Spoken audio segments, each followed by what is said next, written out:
जैसे मान लीजिए कि बीजेपी का झंडा ढोते हैं, बीजेपी का झंडा ढोते हैं, तो आपके जीवन में कोई समस्या आती है तो आप नरेंद्र मोदी के पास जाते हैं ना कि सरकार मैं आपका झंडा ढोया हूं, आज मेरी यह समस्या है, सामाजिक समस्या का उत्थान, आर्थिक समस्या का उत्थान, आप मोदी जी से निवेदन करते हैं। लेकिन यह बाबा कहते हैं कि जो मेरा झंडा ढोएगा, जो मेरा नाम जपेगा, उसी का मैं हो जाता हूं, उसके आर्थिक संकट से मुक्ति मैं करता हूं, उसको प्रबल मैं बनाता हूं और उसी का मैं हो जाता हूं। हरि बोल। महादेव महादेव महादेव।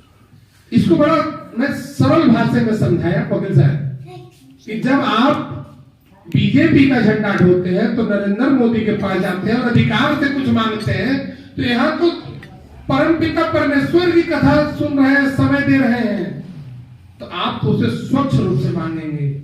और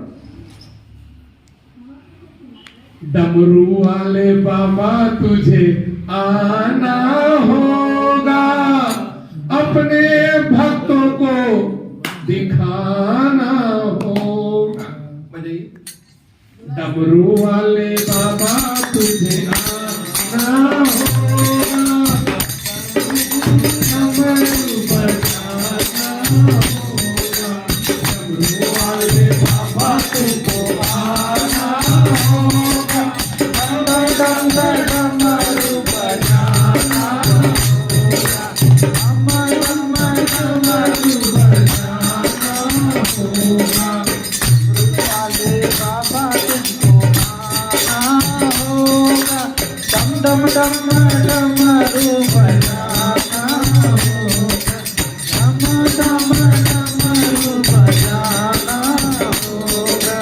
हाथ में गणेश पार्वती को लाना होगा, साथ में गणेश पार्वती को लाना होगा, डमरू वाले बाबा तुझको आना होगा, डमरू वाले बाबा तुझको आना होगा, डमरू बजाना होगा, डमरू बजाना होगा।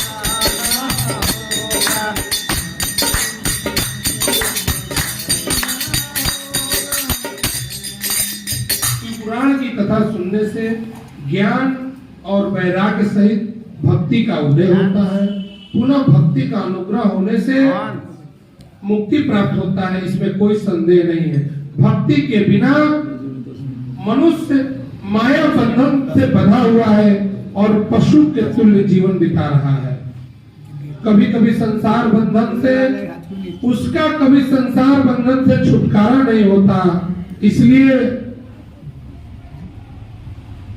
यह सारी बातें वह गुरुदेव उस ब्राह्मणी को बता रहे हैं कि तुम शिव पुराण की कथा सुनो, शिव की भक्ति में अनुराग लगाओ, मन लगाओ, इससे शिव पद को प्राप्ति होगी।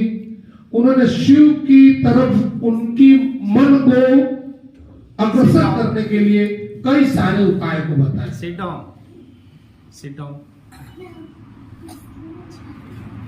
वह महिला गुरुदेव के वचन से प्रसन्न उठी और उसके नेत्रों में जल भराया। विष्णु भाई गौर करिएगा जरा, भगवान की भक्ति करते करते स्वतः को चेक करने का एक बहुत अच्छा यंत्र है। अगर कि भगवान की भक्ति करते करते किसी समय स्वतः आंख से जल आ जाए, कभी भगवान के लिए रोने का अवसर मिल जाए, तो समझ लीजिएगा कि हमारी भक्ति अपने सही मार्ग पे चल रही है। इसमें संदेह करने की कोई जरूरत नहीं है। और भोलेनाथ तो इतने निर्मल हैं, मैं आपको क्या बताऊं, उनकी निर्मलता के लिए शब्द कम पड़ जाते हैं। भोला तो वाकई में भोला है, भोला है।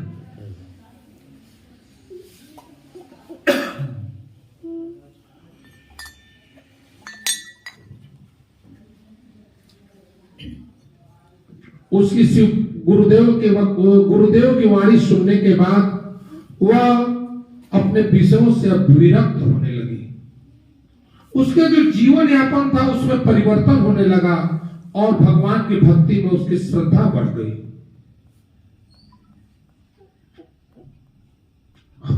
प्रत्येक निरंतर समय जब भी उसे मिले तो भक्ति भाव से भगवान की कथा करती थी, भगवान की पूजन करती थी, हमेशा जप करती थी, मौन रहती थी और शिव के कर्मों में हमेशा लीन रहती थी। उसे गुरु से प्राप्त भगवान की भक्ति से बहुत ही संतुष्टि प्राप्त हुआ और वह सदैव शिव भक्ति में लीन रहती थी। और जब उसकी वृद्धावस्था हुई, उसके मरणोपरांत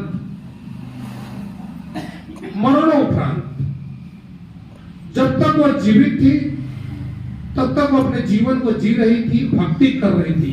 मरणोपरांत की जो उसकी स्थिति वह उसमें व्याख्या की हुई, यह मैं आपको थोड़े शब्दों में बताता हूं। उस समय उसका स्वरूप दिव्य रूप के आकार का हो गया। मरणोपरांत उसका जो शरीर था दिव्य देवी के रूप का हो गया। उसकी अंग की छटा दिव्य हो गई, दिव्य आभूषणों से भूषित हुई तथा